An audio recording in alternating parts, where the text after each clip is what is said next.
Muy bien, bueno, pues pasados estos 5 minutos de cortesía, vamos a dar comienzo con esta conferencia. Muy bien, bueno, pues buenas tardes a todas y a todos. Mi nombre es Adrián y bienvenidos a esta conferencia en la que hablaremos sobre la salud mental en la comunidad LGTBIQ+. Este será uno de los temas que debatiremos además en la edición de 2021 de URJCMUN, un tema que tiene un gran calado a nivel internacional en todo el mundo. De hecho, el Pacto Internacional de Derechos Económicos, Sociales y Culturales establece en su artículo 12.1 que los Estados reconocen el derecho de toda persona al disfrute del más alto nivel posible de salud física y mental. Sin embargo, vemos que en la realidad esto no se da.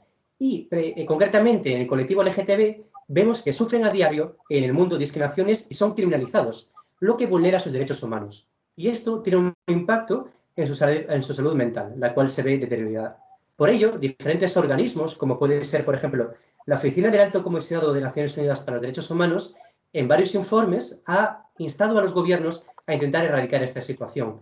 De los más recientes tenemos uno de 2018, del Día Internacional contra la Homofobia, Transfobia y Bifobia, que reclamaba a los estados que incorporasen la salud mental en la comunidad LGTB, así como acabar con las discriminaciones que sufren en la Agenda 2030. Y uno muy reciente, de 2020, en el que señalaba la problemática que tiene el COVID-19 y el impacto que tiene en la comunidad LGTB, haciendo que sea deteriorada su salud mental y física, instando a los gobiernos a que erradiquen esa situación. Pero para conocer mejor la situación de la salud mental de este colectivo, así como saber las discriminaciones que sufren, tenemos hoy con nosotros a dos ponentes con una amplia experiencia en este campo, los cuales nos detallarán y nos darán la información necesaria que necesitamos para saber de esta problemática. En primer lugar, contaremos con Alejandro Alder. Alejandro es miembro del Comité Consultivo de la Federación Estatal LGTB. Es psicólogo experto en trastornos de personalidad por la Sociedad Española de Medicina Psicosomática y Psicoterapia y tiene una alta experiencia en el colectivo LGTBIQ+. Con sus estudios es licenciado en Derecho en la Universidad de San Buenaventura, de Cali, Colombia, y también es doctor en Derecho a través del programa de doctorado pasado y presente de los derechos humanos en la Universidad de Salamanca, siendo el tema de su tesis doctoral realidad jurídica y social del derecho a la orientación sexual e identidad de género. Además, también es graduado en psicología por la UNED y tiene un máster en psicología general sanitaria por la Universidad Europea. En cuanto a lo que nos hablará, Alejandro nos comentará básicamente las consecuencias de la LGTBofobia en la salud mental del colectivo LGTBI, así como los trastornos que sufren, y también nos transmitirá qué podemos hacer para cambiar esta realidad de este colectivo. En segundo lugar, tendremos también a Marc Cebrián, el cual es responsable de comunicación de Kif Kif, que es una asociación de refugiados y migrantes LGTBI. Además, en dicha asociación tiene una labor de ofrecer apoyo, atención y servicios a las personas solicitantes de asilo, inmigrantes y refugiados LGTBI que llegan a España, así como la lucha por los derechos de este colectivo. Marc es licenciado en periodismo por la Universidad de Complutense y ha trabajado en agencias tan importantes como la agencia EFE, en la que desempeñó una labor de redactor de economía en la sección de información local de Madrid, y además también trabajó en redacción médica, cubriendo en dicha redacción la información del sector sanitario. Marc nos hablará de cuestiones relativas a la llegada de las personas LGTBI solicitantes de asilo a España y las trabas y discriminación que sufren estas personas al llegar a España como solicitantes de asilo. Así que quería decir que es todo un placer contar con estos dos ponentes. El orden será: primero hablará Alejandro y en segundo lugar hablará Marc, y al finalizar ambas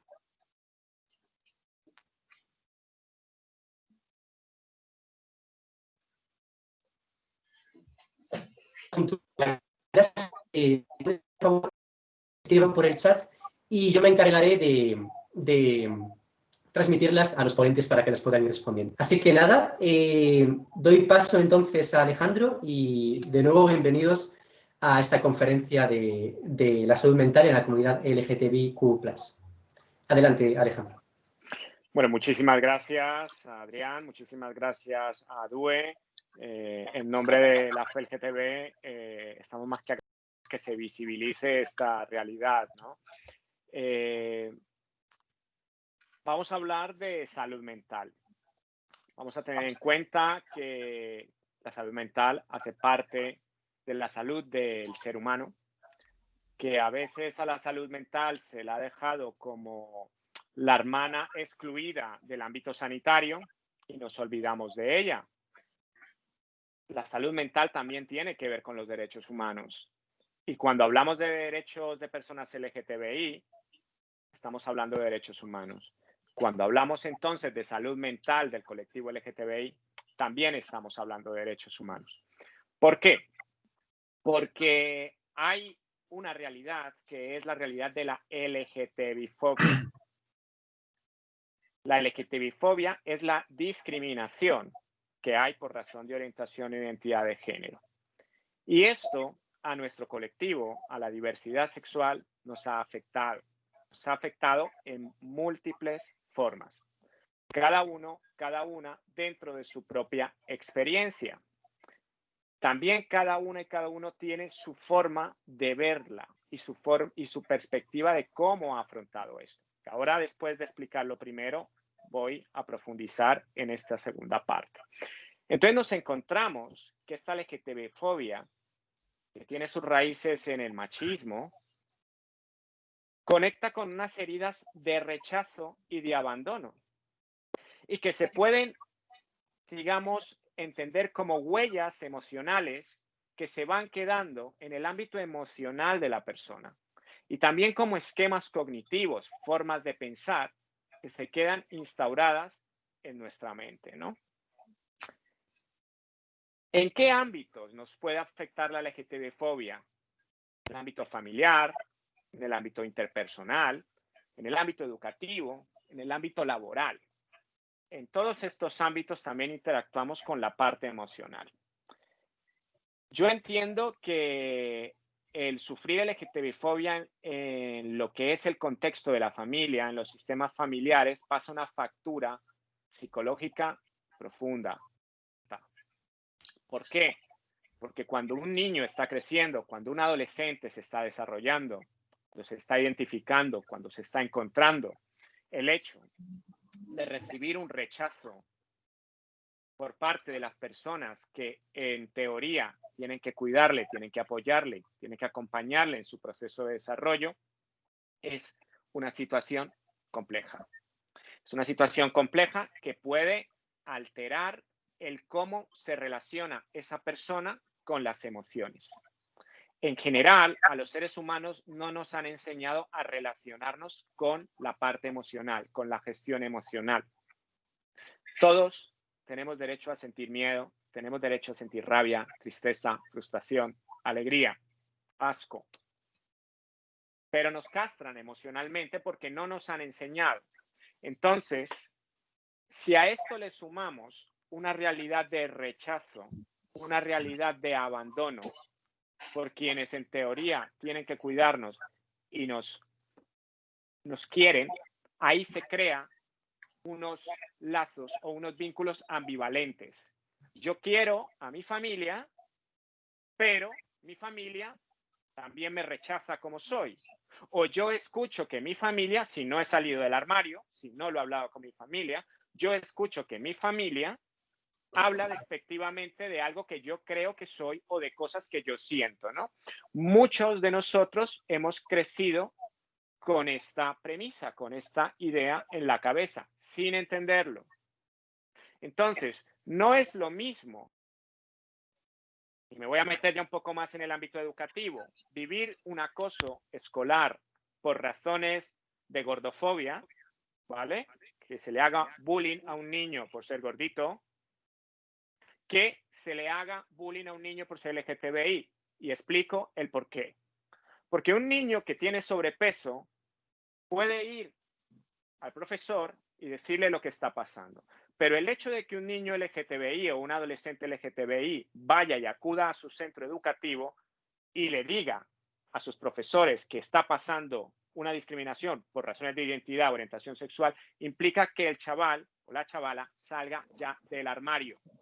Entonces, aquí hay otra situación. Todavía estamos hablando de salir del armario. Todavía estamos hablando de que no está normalizado el poder expresar la orientación sexual y la identidad de género.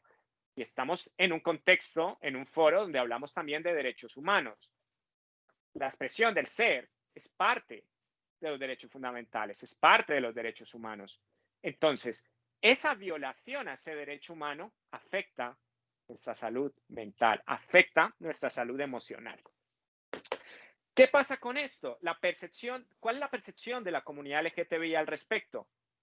Pues es muy diversa, porque somos muy diversos, pero sí, en ocasiones nos encontramos que se puede llegar a normalizar el maltrato. Hemos, en cierta forma, normalizado ciertos comportamientos LGTB-fóbicos o, en algunos aspectos, contextos educativos o familiares, se normaliza la broma con el último. Se ha normalizado el llorar desde niñas. Se ha normalizado las niñas no pueden jugar con coches o las lesbianas son A, B o C, D. Entonces, todo esto se ha normalizado. Esto es violencia. Esto es maltrato.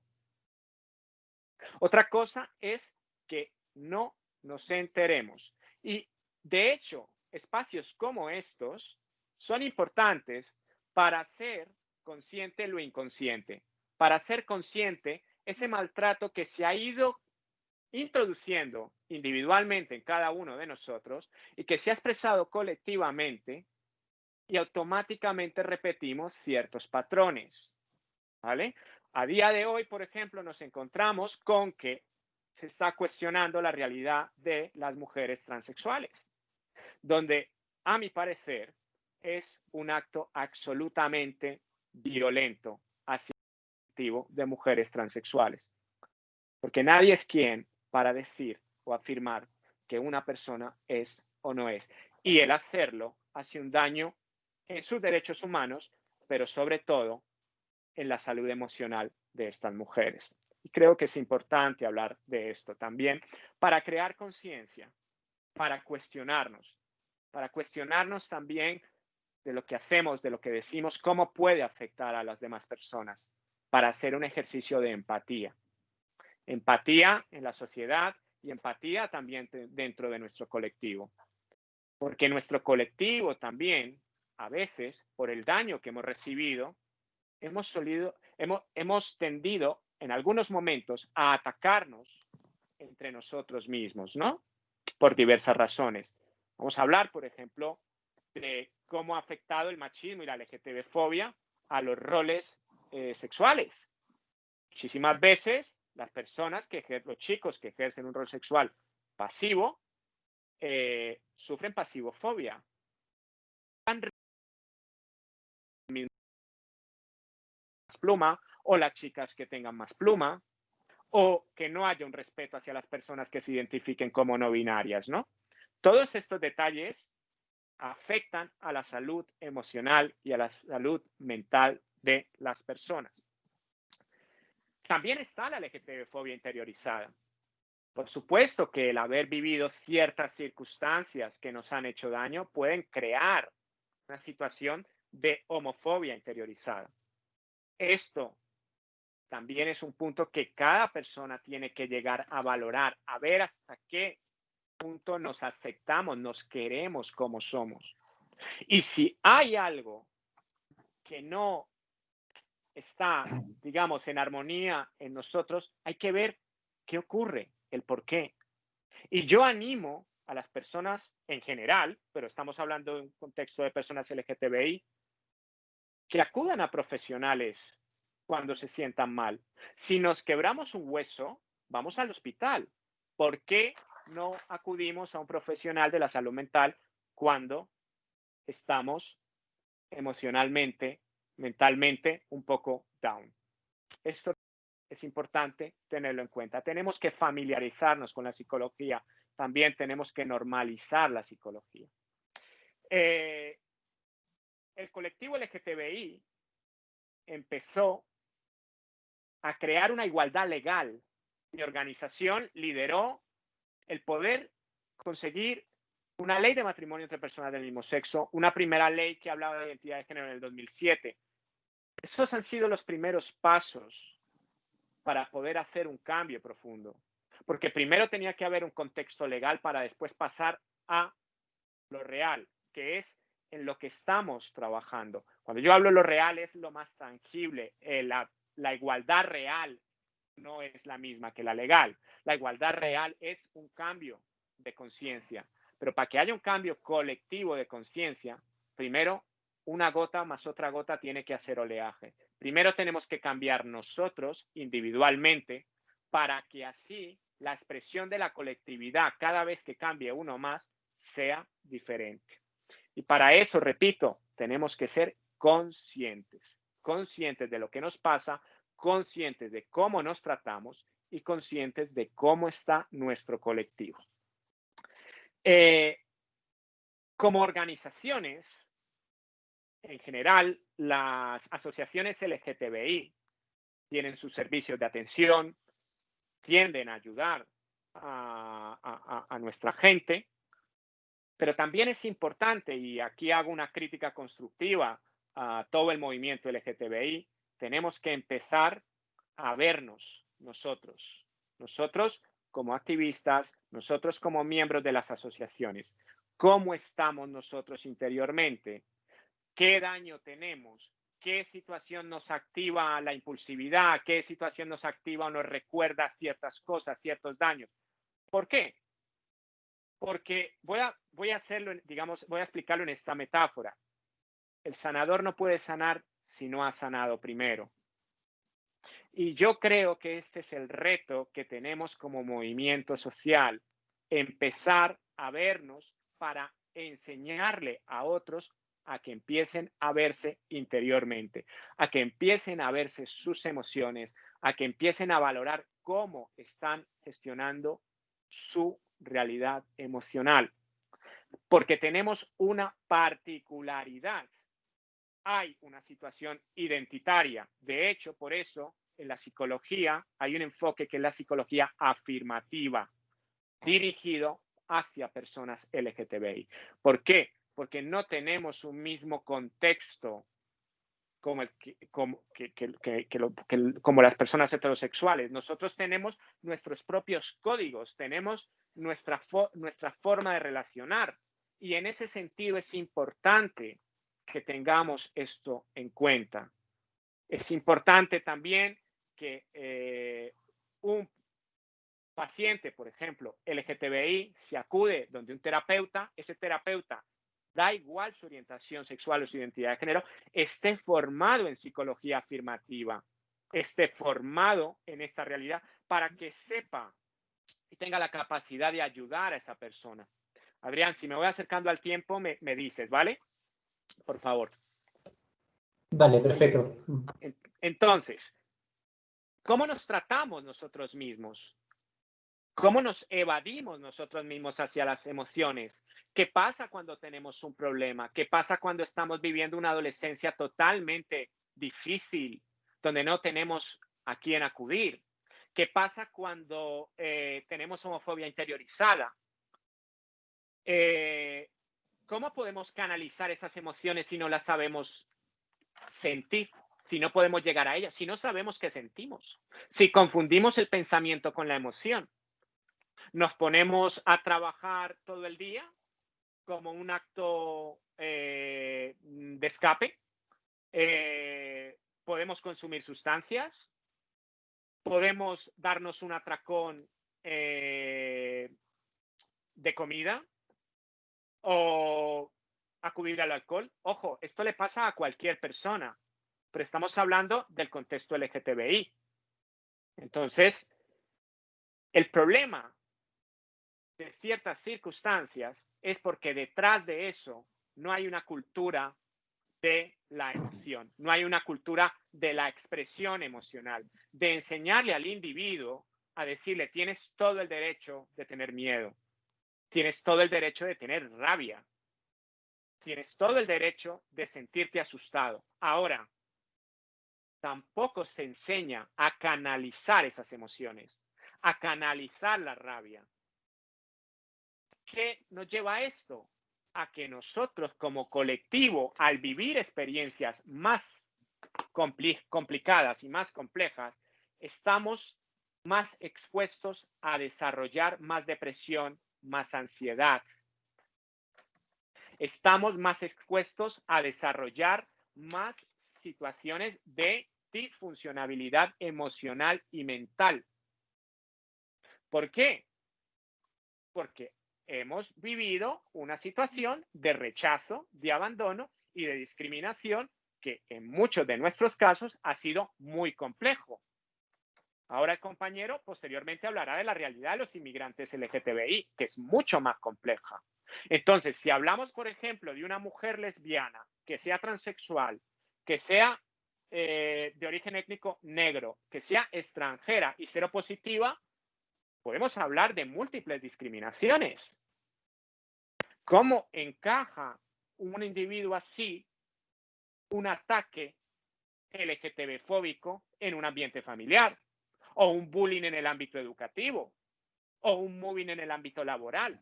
Llega un momento que la persona se puede romper y es lo que pasa, ¿no?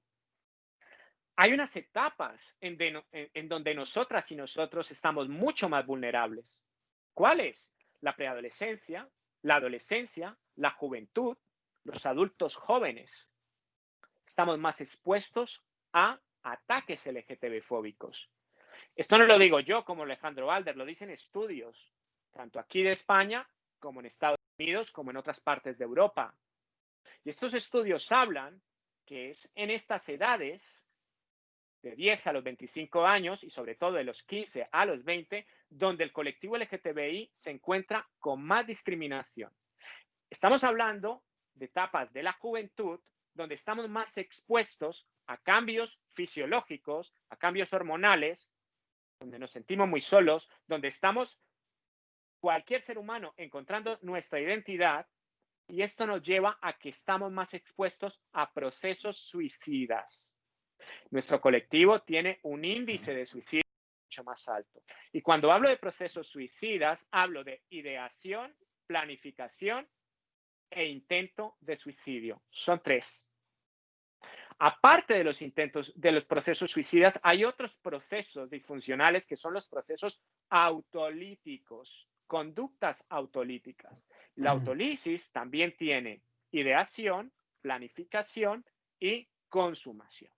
Y cuando la gente se automutila, se hace daño, tiene unas conductas autolíticas, es porque no sabe expresar el dolor, no sabe expresar el sentimiento y la emoción. Y es una forma necesaria para poder sacar esa situación emocional que lo está carcomiendo por dentro. Muchas personas LGTBI manifiestan sentir un vacío profundo. El sentimiento de vacío está vinculado con la depresión.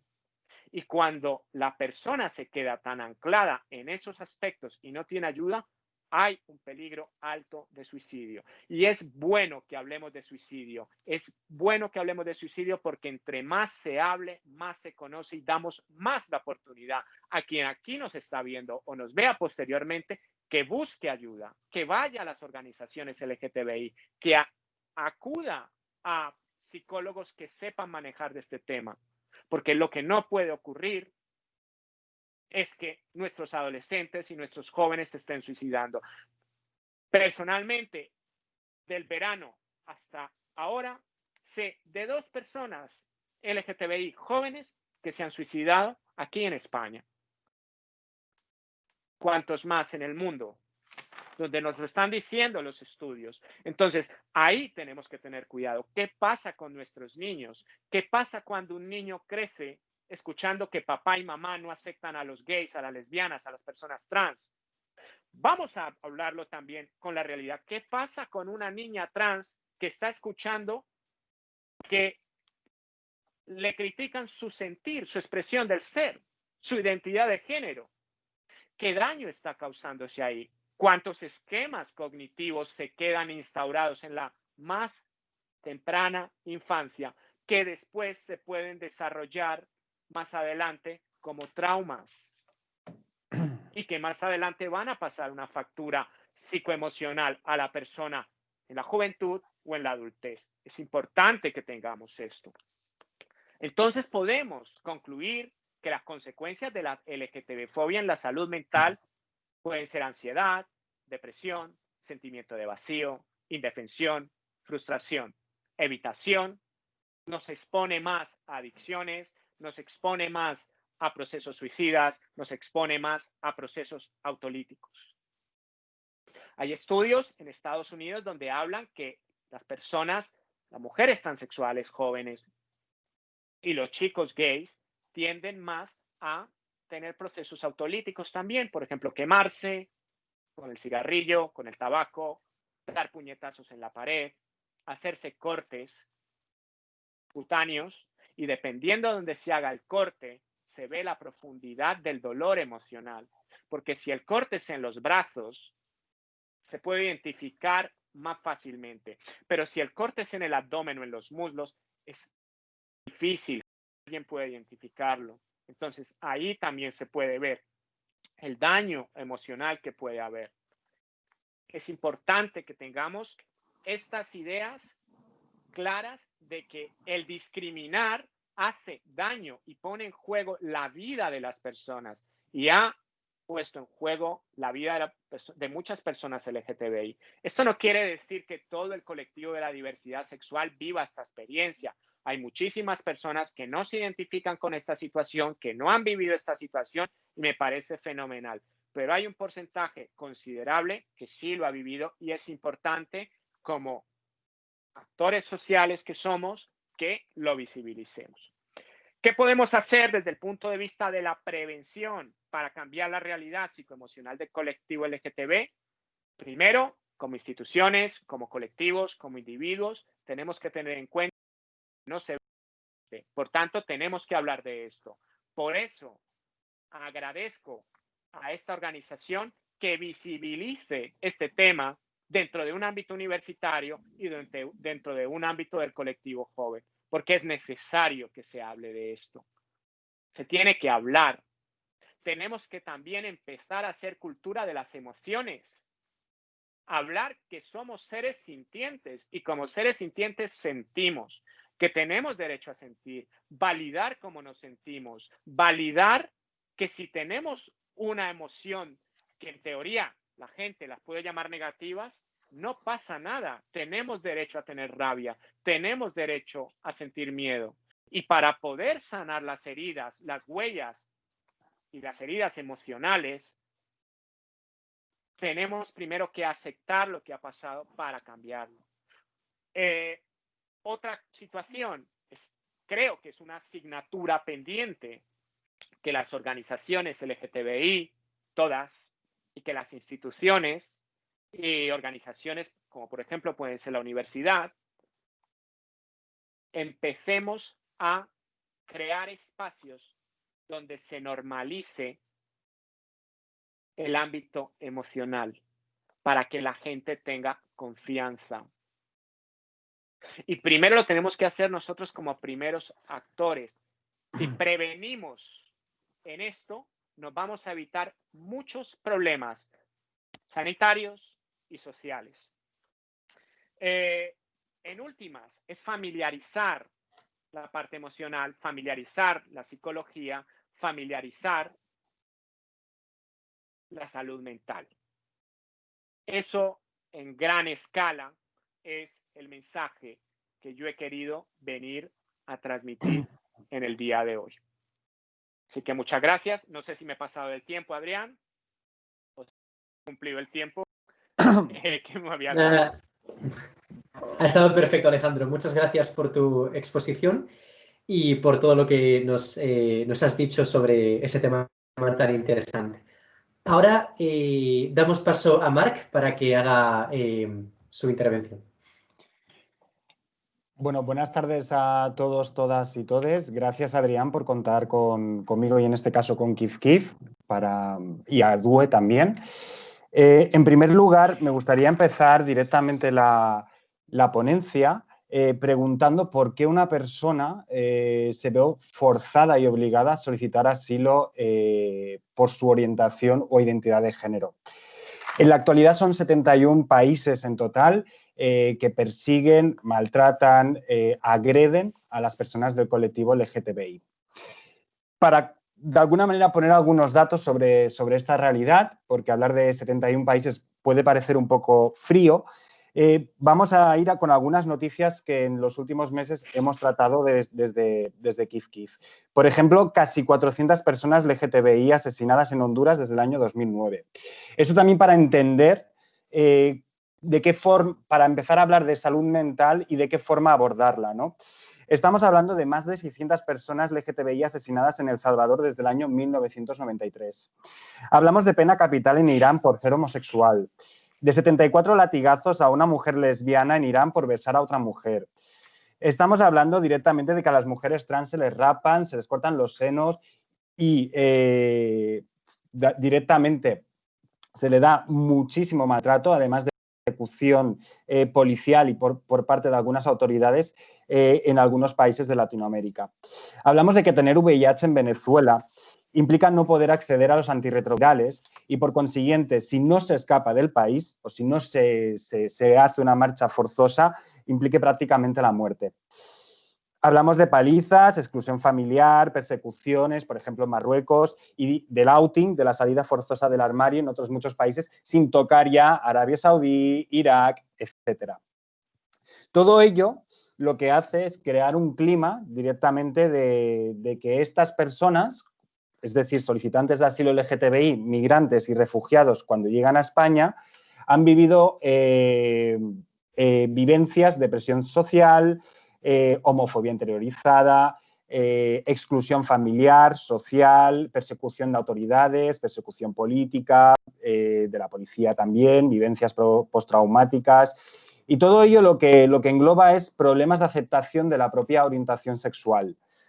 Solo para un pequeño matiz, en el año 2019, desde nuestra entidad, atendimos a 3.208 personas, desde el ámbito de salud, dando apoyo jurídico, seguimiento e intervención social, por ejemplo. Todo ello para empezar a hablar de cuáles son, porque también lo que afecta a la salud mental en el caso de las personas migrantes, refugiadas y solicitantes de asilo LGTBI son las trabas que se encuentran. Primero, la discriminación, las agresiones que han vivido en el exterior, pero posteriormente cuando llegan a España la circunstancia que se encuentra es de trabas, de una lucha constante por conseguir derechos o por conseguir cosas tan básicas como, por ejemplo, tener la hoja de la Seguridad Social al día y, de alguna manera, para que este país también cumpla con la salud universal, ¿no? El sistema sanitario universal. Estamos hablando de que hay trabas administrativas, sanitarias, sociales y políticas. Las sociales y las políticas me las guardo para el último momento. Y para entender algo muy reciente que ha pasado al colectivo, ¿no?, de migrantes y refugiados LGTBI, simplemente con irnos al 14 de marzo, el 14 de marzo hubo una paralización de todo el país, pero también se paralizó la expedición de documentación. Esto implica que las personas que de alguna manera estaban solicitando asilo vieron automáticamente su proceso cancelado sin saber durante cuánto tiempo. Estamos hablando de personas que llegan con pocos ingresos o pocos ahorros precisamente para salvar su vida. Llegaron a España y lo que vieron fueron que todo, para sacarse la seguridad social, para poder trabajar, para tener la tarjeta roja, quedaba paralizado. Por consiguiente, lo que nos encontramos, la realidad que se nos presentó a partir del 14 de marzo a la asociación, fueron personas que ya venían de unas experiencias muy vulnerables y lo que hizo precisamente el estado de alarma y la paralización de todo el país y con ello el sistema de acogida fue abocarlos a situación mucho más vulnerable, incluso casi podríamos hablar de emergencia. Muchas de estas personas incluso se encontraban con que vivían al día, con que tenían los ahorros suficientes o los ingresos suficientes como para pagar el alquiler o la habitación donde se encontraban y ya está, ¿no? Entonces, a partir de ahí lo que nos encontramos es una serie de llamadas, de solicitudes de atenciones directas en lo que se nos pide de alguna manera es que se llenen, que si les podemos ayudar o colaborar en llenar directamente la nevera, porque no disponían ni siquiera de alimentos o servicios o productos de primera necesidad, como son, por ejemplo, medicamentos, o incluso no podían ni siquiera adquirir una sencilla y una simple mascarilla. Con esta paralización del sistema, lo que nos venimos encontrando fue que tuvimos que dar servicios extraordinarios. De lo que hablamos en ese momento es que el sistema en sí tampoco contempló ni incluyó a todo el colectivo de las personas migrantes y refugiadas LGTBI, solicitantes de asilo. En el caso concreto, antes hablábamos de las intersecciones. Simplemente las discriminaciones múltiples se miden por las intersecciones. Lo decía antes Alejandro, no es lo mismo una persona, por ejemplo, racializada, con VIH, una mujer trans, etcétera, ¿no? Ahí la discriminación se dispara mucho más. ¿De qué estamos hablando? Pues el sistema en ese momento no estaba preparado para las personas refugiadas y migrantes LGTBI. Cuando se reclama una ayuda extraordinaria por parte de las organizaciones civiles, nos encontramos con que hay una respuesta de buenas intenciones, donde se dice que hay una inclusión total para aquellas personas que se encuentran en situación de emergencia social. La teoría era esta, pero la práctica es que, por ejemplo, para que las personas pudieran acceder al ingreso mínimo vital, es que se les pedía un año de residencia en España, una unidad familiar, no disponer de tarjeta roja, ¿no? Prácticamente quedaban todas las personas solicitantes de asilo excluidas de estas ayudas extraordinarias.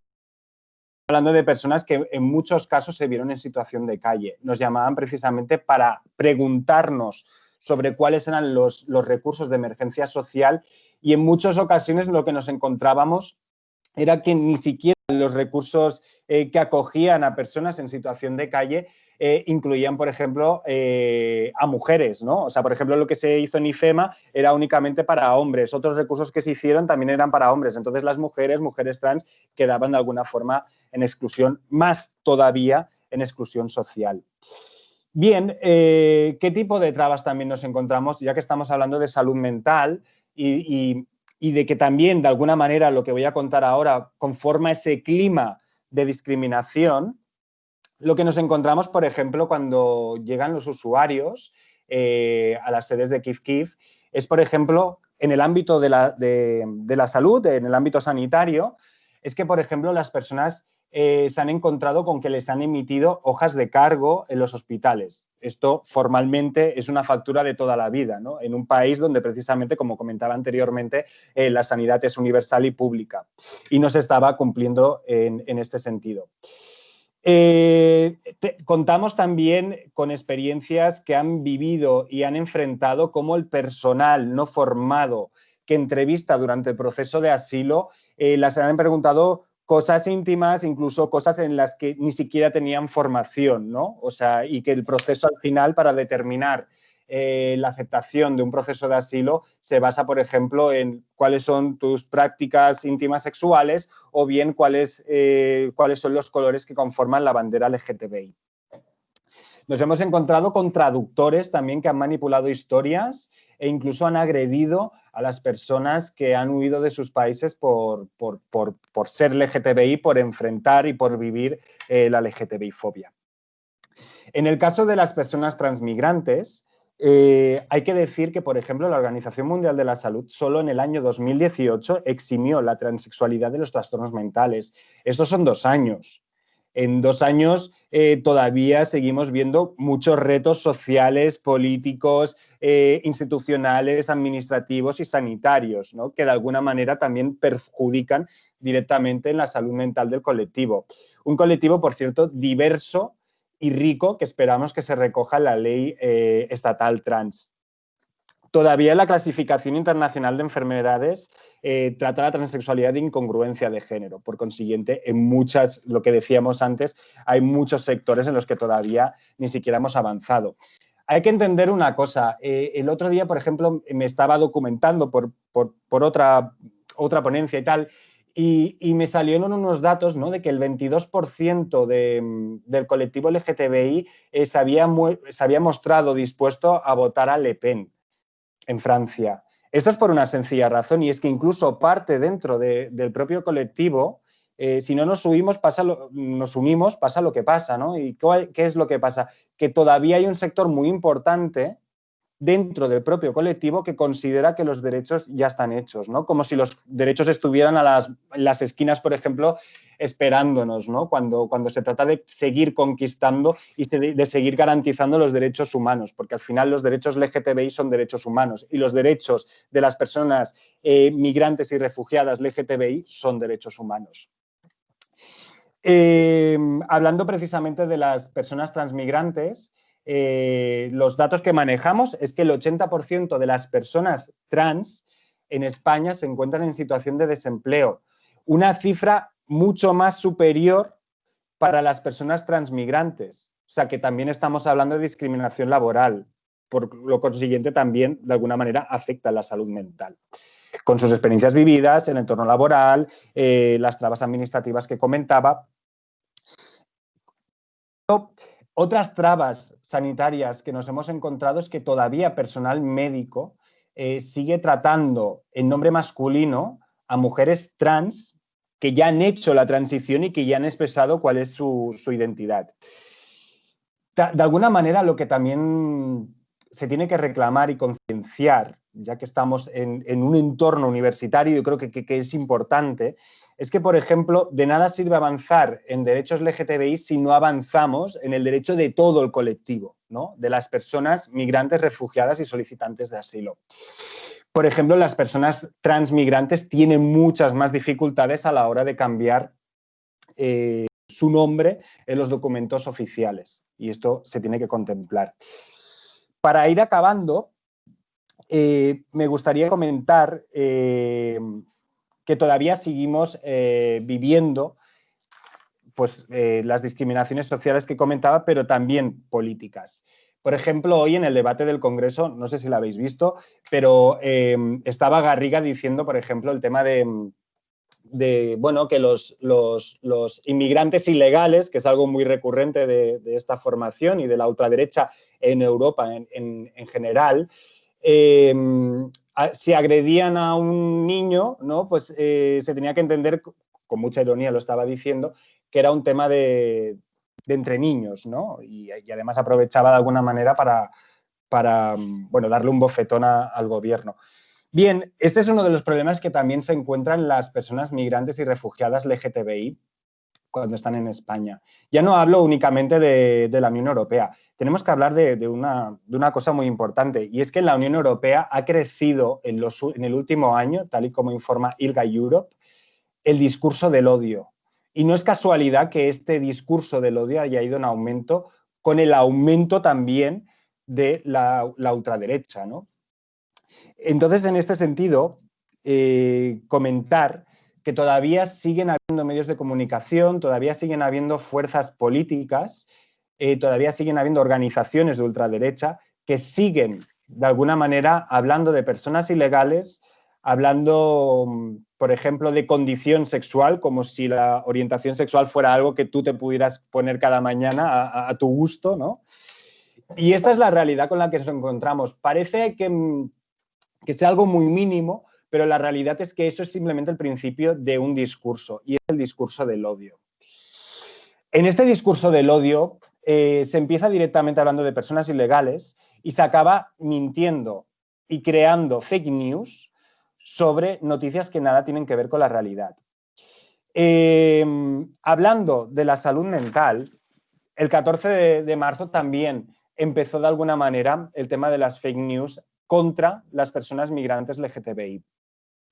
Fueron en esos meses cuando vimos que se disparaba de alguna manera noticias tan falsas como, por ejemplo, que un migrante, ellos no lo decían migrante, ¿no?, directamente LGTBI, sino que hablaban de un sin papeles, un inmigrante ilegal, etcétera, ¿no?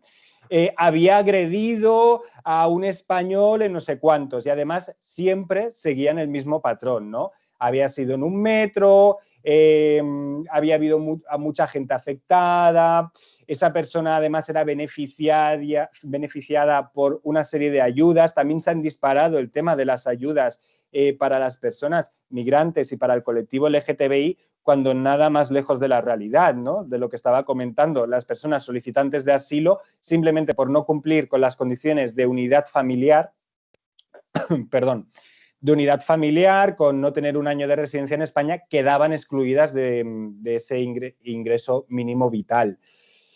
Esto también lo que hace también es disparar ese discurso del odio, disparar esa intolerancia y disparar también el racismo. O sea, porque de alguna manera la intersección, yo estoy hablando, de la que yo he venido a hablar aquí, es de la discriminación múltiple. Por un lado está la LGTBI-fobia, pero por otro lado está el racismo. Hay veces que se dan la mano y entonces ya eso es una bomba explosiva para la persona y hay otras veces que van por separado. En este sentido, nos hemos encontrado que aquí, a la llegada a España, incluso dentro del propio colectivo LGTBI, ha habido actos racistas y microrracistas con las personas migrantes LGTBI. Por ejemplo, ya de cuestiones anecdóticas que nos han llegado, como por ejemplo que en algunos locales de Chueca, por ejemplo, nos ha dejado entrar a un marroquí gay, por ejemplo, cisexual, precisamente porque no querían líos, ¿no? O sea, como si por ser marroquí automáticamente ya es que te vas a meter en un lío, vas a meter en un lío a los demás. Esto es un prejuicio, obviamente. O incluso que han dejado entrar a una mujer trans colombiana en otro local y demás. Todo ello sin entrar, por ejemplo, en las creaciones de superhombre, con el hombre racializado, etcétera, que en algunas aplicaciones lo que se hace es resumir o, de alguna manera, simplificar la identidad de una persona a una cuestión sexual únicamente y de gusto sexual. Bien, ya para acabar, únicamente decir eso. Nos encontramos en un momento en los que esperamos seguir conquistando derechos.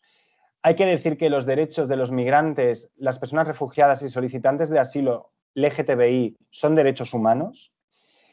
Esto el otro día no sé con quién lo estaba comentando, pero precisamente estábamos diciendo eso. Al final, si en un país una sola persona es discriminada por su color de piel o bien por su orientación sexual, estamos viviendo una agresión que nos influye a todos, todas y todes.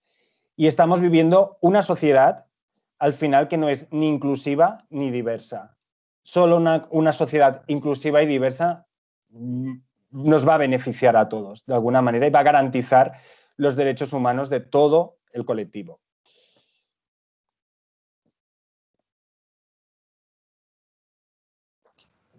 Perfecto. Muchas gracias, Marc, por tu exposición. Ha sido muy interesante. Ahora, una vez que han acabado ambas intervenciones, pasamos a un turno de rondas y preguntas. Así que si alguien entre los asistentes tiene alguna pregunta, pues puede formularla a través de esta reunión y poner si va dirigida a Alejandro o a Marc y yo poder pues transmitirla a los ponentes. Así que si hay alguna pregunta, pues vamos a dar un tiempo para que se puedan escribir por el chat.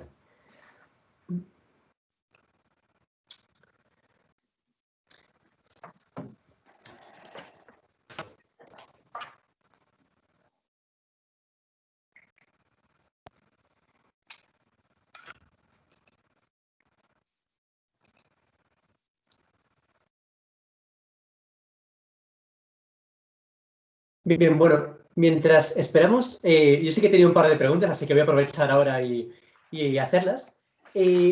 Preguntas tanto para Alejandro como para Marc. Si queréis os las hago juntas y así vais respondiendo y así damos tiempo, ¿no?, a que los asistentes puedan escribir sus preguntas.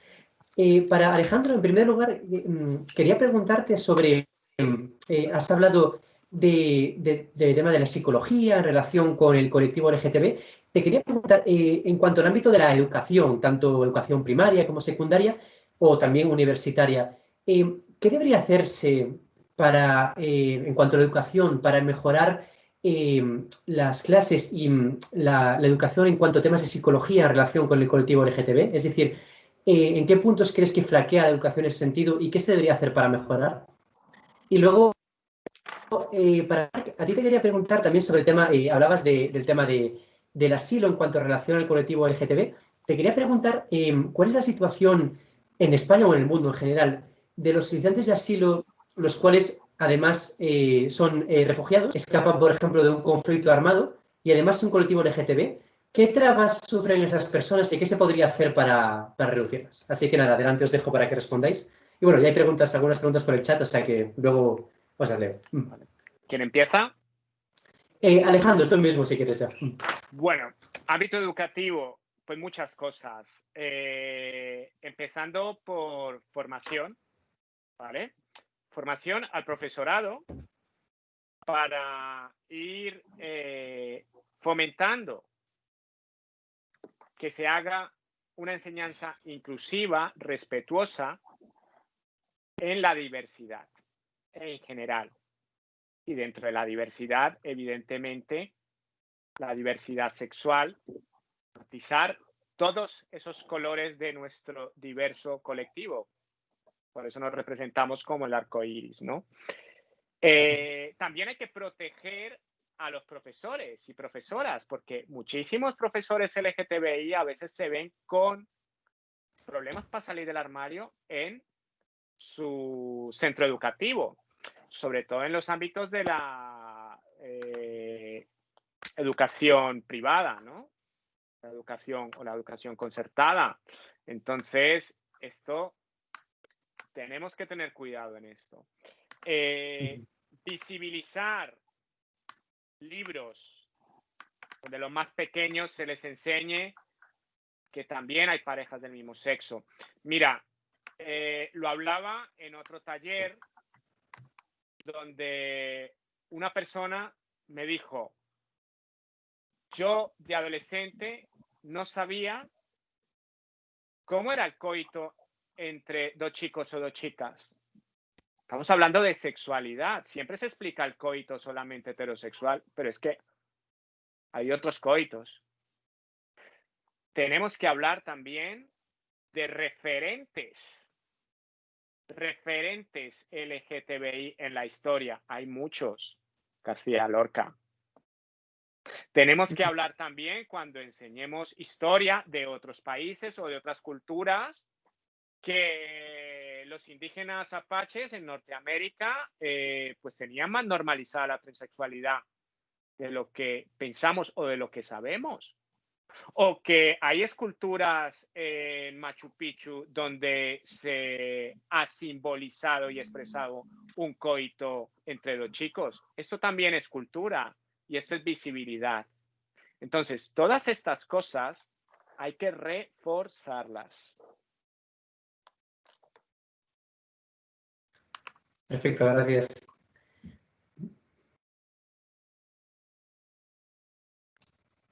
Bueno,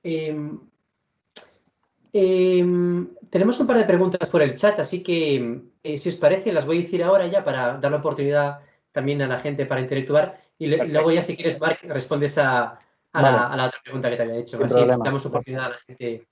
La primera, además, que creo que va dirigida para ti, Marc, porque hablaste tú del tema, pero podías responder los dos. Pregunta a David si es verdad que fue en 2018, hace tan solo 2 años, que se quitó la transexualidad de la lista de enfermedades mentales de la OMS. Gracias, David, por la pregunta. Pues aunque parezca sorprendente, sí, 2018. Sí, la verdad es que es sorprendente. Luego tenemos una pregunta de Arantxa, que pregunta, bueno, buenas tardes. Mi pregunta va dirigida a ambos, a los dos ponentes. ¿Qué puedo hacer yo como mujer heterosexual y cisgénero para contribuir a paliar ese tipo de situaciones de discriminación? Bueno, yo creo que primero tener conciencia de esto, de que esta discriminación aún existe, ser consciente del lenguaje que se utiliza. Yo recuerdo la expresidenta de ANGIL, que era la Asociación de Padres y Madres de Personas LGTBI, un día me comentaba que fue al súper y fue con su nieto. Y la cajera le dijo, ¡ay, qué bonito el niño! Claro, no sabemos si es niño o niña. A veces damos por presupuesto la orientación sexual o la identidad de género de los niños, de las niñas o de las personas. Yo no sé cuál sea tu orientación sexual, pero socialmente tenemos normalizado el esquema de que encasillamos a las personas por lo que creemos y eso podemos hacer daño. Entonces, eso se puede hacer, eso ayuda. Otra cosa, si con las personas de su entorno puede visibilizar esta realidad, ayudar a crear conciencia, estamos cambiando. No podemos cambiar todo el caos colectivo, nadie lo puede hacer, pero sí podemos cambiar nosotros mismos, nosotras mismas, y va a que los demás también empiecen a cambiar. Entonces, eso es la verdadera revolución de un cambio social. ¿Contesto? Sí, Marc, adelante. Vale, pues Arantxa, gracias por la pregunta. La verdad es que es una pregunta que yo creo que nos deberíamos o nos hemos hecho todos alguna vez, pero ya no simplemente con el tema LGTBI y en este caso de migrantes, sino también en el caso, por ejemplo, del feminismo u otros muchos, ¿no? Movimientos sociales que estamos viviendo. Bueno, pues seguramente, ¿qué podemos hacer? Pues estamos viviendo y hemos nacido en una sociedad heterosexual patriarcal. ¿Con ello qué quiero decir? Pues que hemos asumido determinadas ideas, facciones, etcétera, ¿no? Pues yo creo que al final se trata un poco de deconstruirnos, de decir aquello que hemos asimilado desde nuestro nacimiento, construirlo en positivo. O sea, hacer un poco también en este sentido de psicología afirmativa. Es decir, si a mí en el colegio, pues yo qué sé, se ha invisibilizado, todavía siguen colegios invisibilizándose las materias y el colectivo LGTBI, las personas migrantes. Y esto es aterrador en el sentido de que allí donde en un espacio público se invisibilice al colectivo LGTBI, lo que están haciendo de alguna manera es invisibilizarlo aún más y empujarlos al armario. También sobre el tema del armario también es muy polémico, ¿no? Porque las personas, en este caso migrantes LGTBI, nacen en el armario porque les empujan a vivir en ese armario. Nadie ha decidido estar en ese armario. Una persona heterosexual al final no se sienta con su entorno familiar o vecinos para decirle cuál es su orientación. En cambio, sí que hay como lo que se espera y esa obligación por parte de una persona LGTBI, ¿no? de salir. En el caso de las personas migrantes LGTBI, pues el estigma enfrentado es doble en ese sentido. Por ejemplo, las mujeres lesbianas migrantes que en el entorno laboral, por ponerte un ejemplo, pues no pueden de alguna manera y ni quieren hablar de su intimidad ni de su orientación, por ejemplo, precisamente porque no quieren ni ser excluidas, ni ser expulsadas, ni ser despedidas. O sea que al final es una cuestión genérica, ¿no? O sea, es una cuestión en la que todos, todas y todes tenemos que ir en conjunto para cambiar y, en definitiva, para deconstruirnos y asimilar pues, un discurso inclusivo para todos, todas y todes. Perfecto, gracias por las respuestas. Un pequeño inciso para decir que URJC Munt y ADUE van a enviar ahora por el chat el formulario para los créditos, por la asistencia, para que lo tengan en cuenta los asistentes a esta conferencia. Justamente, Marc, hablabas de la deconstrucción y Arantxa tenía otra pregunta que estoy viendo aquí en el chat, que, bueno, que llevándolo a un nivel más personal, Arantxa se da cuenta de que tiene pensamientos o actitudes o comentarios algo LGTB-fóbicos, interiorizados y normalizados. Y pregunta, ¿cómo puede llevar a cabo un proceso de deconstrucción para eliminar ese tipo de pensamientos? Vale, gracias, Arantxa. Pues yo creo que hay muchas maneras, ¿no? O sea, si me preguntas a mí a nivel individual, pues hay muchos cursos en diversidad sexual, por ejemplo, en cuidados, en educación sexual, pero yo creo que al final hay muchos libros, por ejemplo, tenemos el libro de No estamos tan bien, de Rubén Serrano. Yo creo que ahí vas a encontrar muchas claves. Tenemos también La vida lenta de Abdala Taya. O sea, tenemos una serie, ahora mismo estamos teniendo una serie de riqueza literaria y de ensayos sobre este tema magnífica. O sea, aprovechemos eso también. Aprovechemos los cursos de organizaciones. Y también decirte que al final hay una idea que tiene que prevalecer. Yo he escuchado muchísimas veces, e imagino que los que estáis también aquí en el chat también, lo de, pues es que es demasiado gay, o es demasiado boyera, o por ejemplo, es que claro, lo exhibe demasiado. Y esto que parece algo que sea tan pequeñito al final o tan sin importancia, al final esto es LGTBI-fobia. O sea, porque no nos fijamos en una pareja heterosexual que se dé la mano o que se besen por la calle y demás, y en cambio sí que nos dirigimos de alguna manera o se fija todavía, o se pone el foco en aquellas personas del mismo sexo que sí que lo hacen. Esto incluso que parece tan insignificante es dañino porque lo han utilizado los partidos políticos. Cuando Marine Le Pen en Francia de alguna manera se dirigió a, creo que era su número 2 no me acuerdo la localidad, pero prometo tenerla y pasarla, sobre su orientación sexual, lo que decía es que es algo estrictamente de su entorno privado, algo que también utilizaba con el discurso sobre el colectivo LGTBI, ¿no? En plan, usted puede hacer lo que le dé la gana, pero en su casa. Faltaría más que fuera en un espacio público, ¿no? Y encima, si hay recursos económicos, de alguna manera, a promover la diversidad o la educación sexual.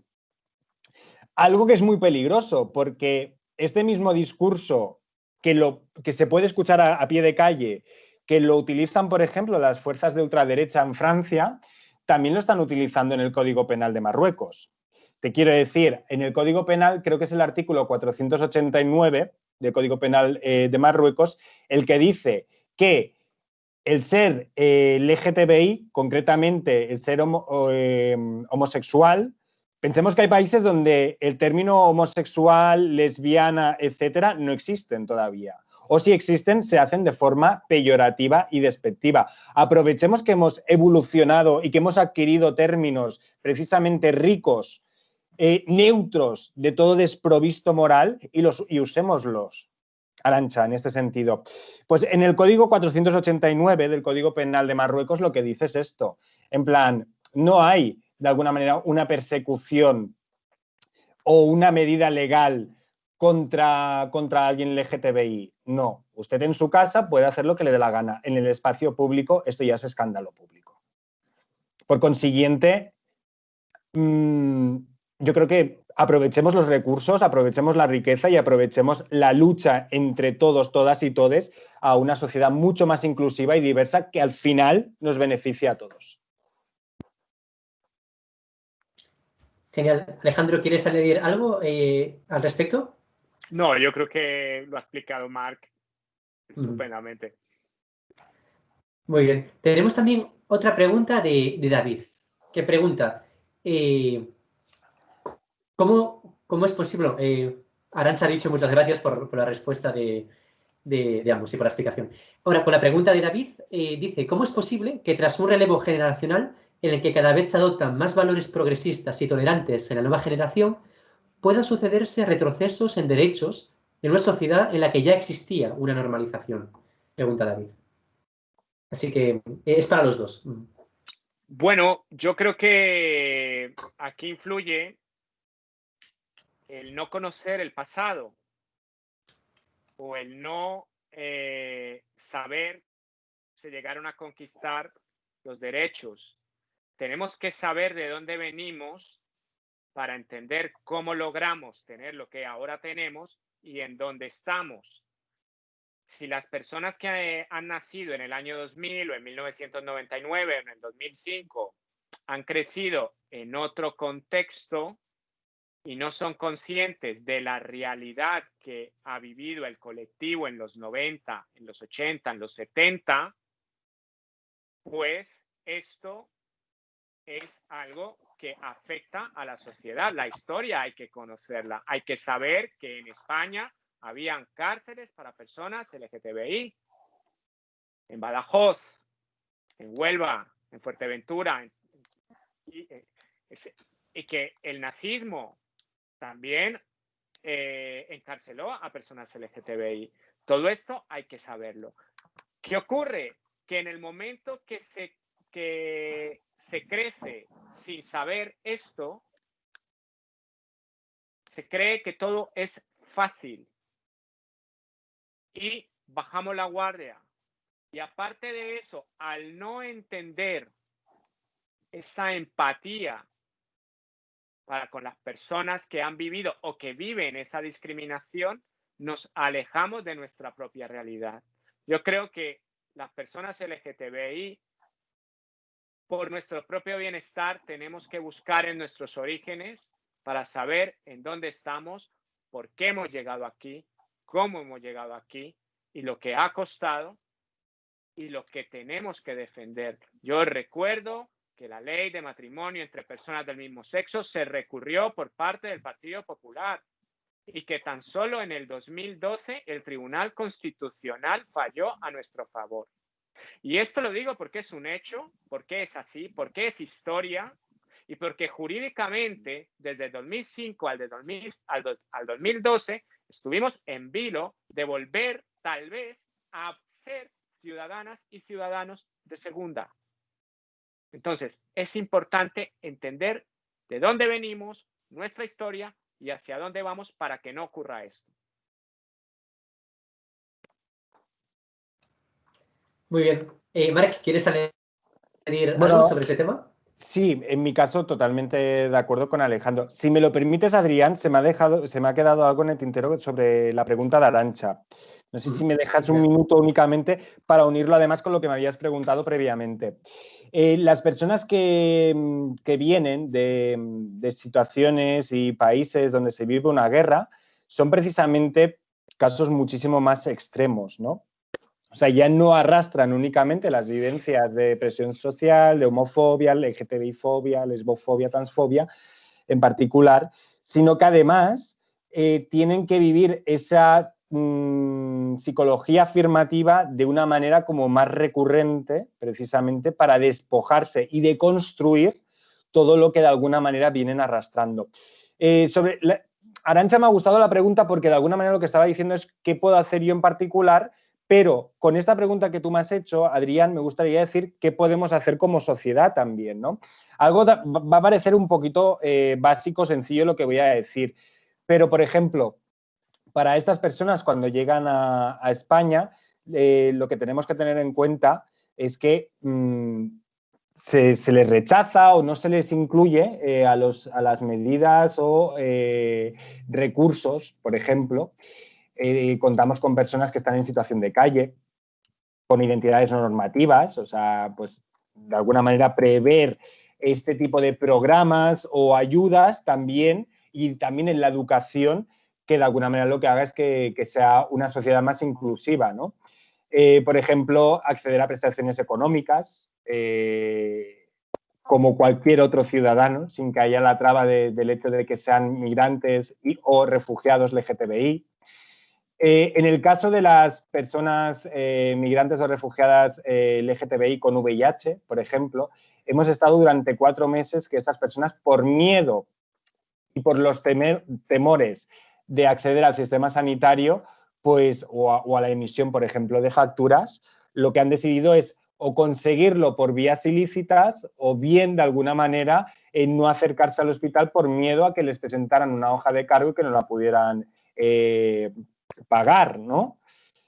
Pues todo esto, o sea, al final también es un trabajo individual, colectivo como sociedad y de alguna manera de responsabilizar y pedir a los políticos que cambien todo esto. Sobre la última pregunta, totalmente de acuerdo con lo que estaba diciendo Alejandro, ¿no? Porque al final un pueblo que de alguna manera olvida su pasado está condenado a repetirlo.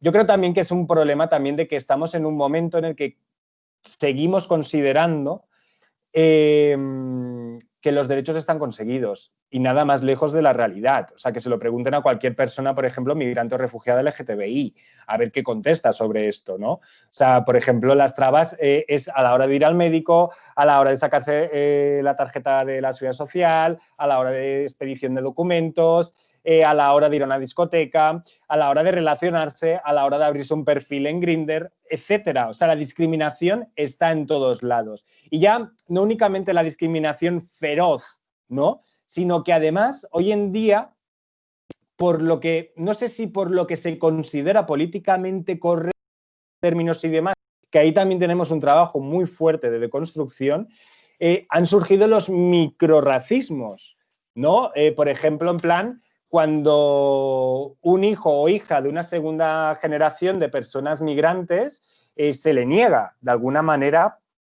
el estatus de español o la ciudadanía de español, ¿no? En plan, no, pero realmente, ¿tú de dónde eres? ¿O cómo que hablas también español? Pues mire, pues hablo también español porque he nacido aquí y porque soy tan o más español que usted, ¿no? O más, o tan, o más europeo que usted, ¿no? En fin, son cosas que están en todos los ámbitos. Por consiguiente, tenemos un trabajo de lucha social todavía muy grande y muy importante sobre este sentido. Perfecto, pues muchas gracias por las respuestas. También David manda un agradecimiento a ambos por las respuestas. Y bueno, vamos a conceder las dos últimas preguntas que ya están escritas por el chat y ya daremos fin a esta conferencia. Así que vamos a leer las dos preguntas que, bueno, voy a transmitiros las dos preguntas que quedan en el chat y ya no se concederán más preguntas. La primera es una pregunta de Marta. Marta dice, buenas, acabaré este año el grado en educación infantil y como futura docente y persona perteneciente al colectivo, soy muy consciente de la falta que hace la visibilidad del mismo dentro del entorno educativo. Además del trabajo que tenemos los mismos docentes, u organizaciones podemos contar desde los colegios para contribuir a la inclusión del colectivo en la sociedad desde los primeros niveles educativos? Y bueno, la pregunta intuyo que va para los dos. ¿Puedes volver a repetir que al menos a mí te quedaste congelado un poco? Sí, a mí también. Ah, vale, bueno. Vale, sí, a veces tengo problemas de la conexión. No, básicamente, bueno, Marta decía que es futura docente y persona perteneciente al colectivo y que es muy consciente de la falta de que hace de la visibilidad de este colectivo dentro del entorno educativo. Entonces, pregunta, además del trabajo que tenemos los mismos docentes, ¿con qué asociaciones u organizaciones podemos contar desde los colegios para contribuir a la inclusión del colectivo en la sociedad desde los primeros niveles educativos? Ahora, ¿se me ha escuchado bien? Vale, sí. Sí. Bueno, yo creo que realmente todas las asociaciones LGTBI están dispuestas y si en sus manos y recursos están, a ir a las instituciones educativas para poder visibilizar y formar a quienes estén interesados en diversidad sexual, ¿no? Tanto alumnado, profesores, personas administrativas. Entonces,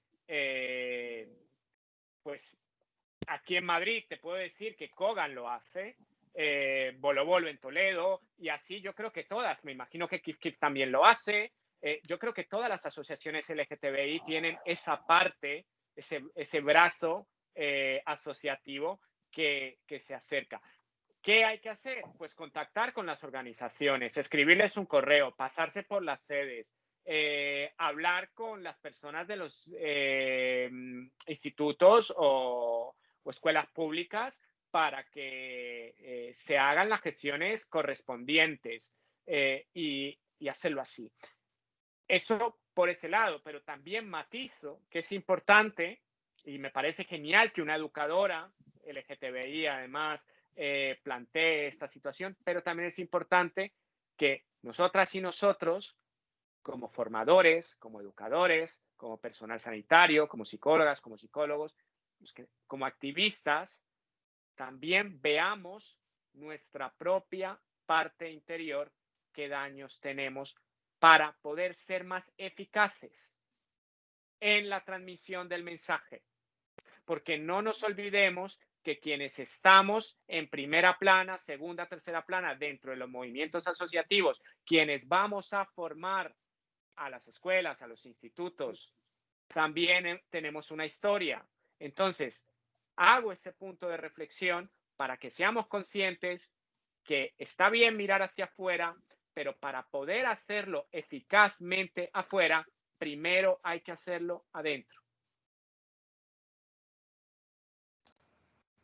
Genial. Marc, ¿quieres añadir algo? Sí, bueno, pues un poco en la línea de Alejandro, ¿no? O sea, al final, por ejemplo, yo lo que sí que te puedo comentar, Marta, es desde Kif Kif tenemos un área de educación donde colaboramos con las instituciones educativas, donde hemos ido a universidades, hemos ido a instituciones para garantizar, primero, dar un poco en términos LGTBI, en convivencia con el colectivo, con la comunidad, y un poco también estamos a predisposición de lo que se necesite, ¿no? En el sentido de somos conscientes como entidades de que tenemos también un reclamo social en el sentido de que se nos piden ayudas, se nos piden servicios y estamos ahí, ¿no? Para lo que se necesite. Incluso, por ejemplo, las entidades, en el caso de Kif Kif, se ofrece, por ejemplo, programas de prácticas, de voluntariado, o sea, que es algo como mucho más amplio, ¿no? A la hora de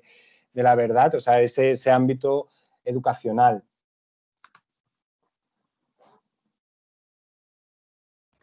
Perfecto, muy bien, pues gracias por las respuestas.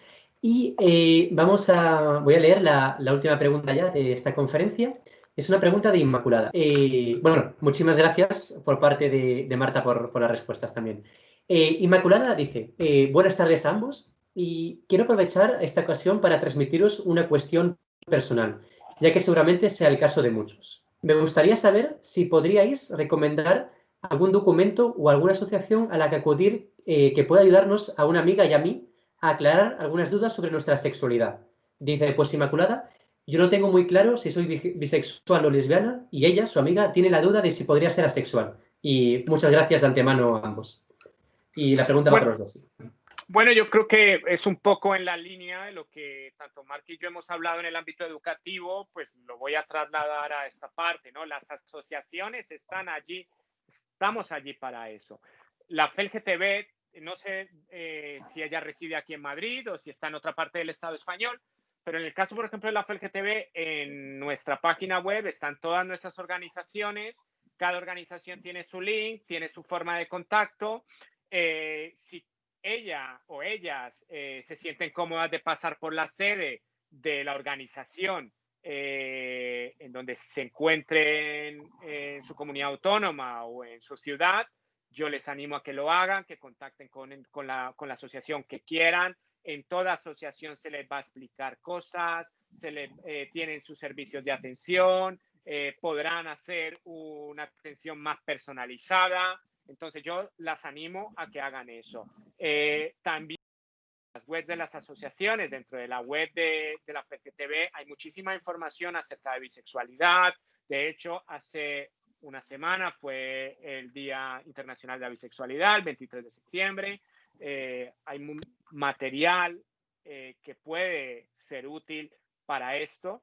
Y es eso, es permitirse buscar, permitirse tocar puertas, que aquí va a estar todo el tejido asociativo, que ellas escojan para echarles un cable en la medida que las organizaciones, sea cual sea, lo pueda dar.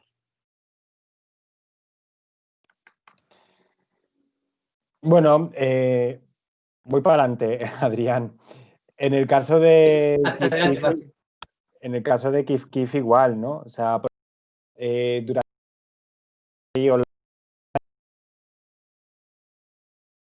hicimos actividades de terminología. E incluso hoy, en colaboración con Ben & Jerry's, la empresa, la multinacional de helados, hemos sacado también un informe donde hablamos de términos generales. O sea, es un trabajo continuo al final que responde al reclamo social que recibimos sobre terminología, orientación sexual. Al final es un poco cultura general, en este sentido lo que dice Inmaculada. Pues en este sentido también es un poco acercarse a la organización, por ejemplo, que tanto Inmaculada como el resto, ¿no? Un poco, pues que se sientan más segura, que de alguna manera responda más a su realidad, situación, intereses, etcétera. Y lo que va a encontrar preguntando a través de consultas, por ejemplo, de correos electrónicos o acercándose ya a actividades, a la sede, como decía Alejandro, pues precisamente va a ser eso. Al final es un trabajo de cultura general en el ámbito LGTBI. Era un poco lo que quería comentar. Muy bien, perfecto. Pues bueno, hasta aquí el turno de dudas y preguntas.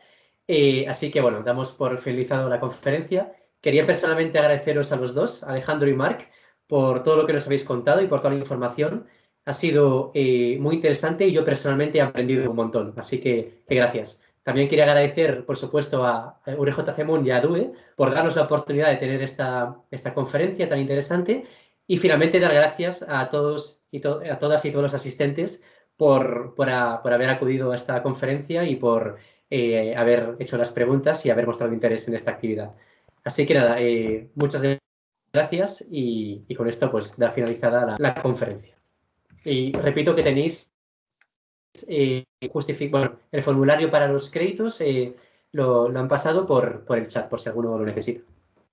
Bueno, gracias a ti, Adrián, por todo y a todas las personas que han asistido. Muchísimas gracias por estar en esta ponencia de ADUE y para lo que necesitéis estamos a vuestra disposición.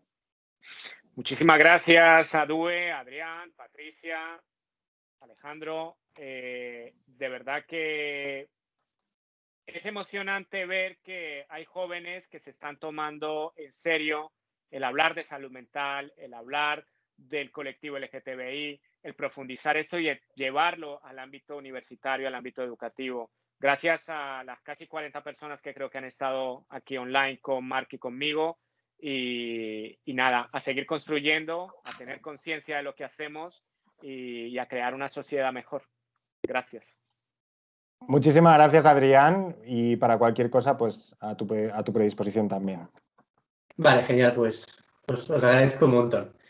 Pues sí, pues nada, pues entonces podemos dar por finalizada esta conferencia. Adiós. Hasta luego. Adiós.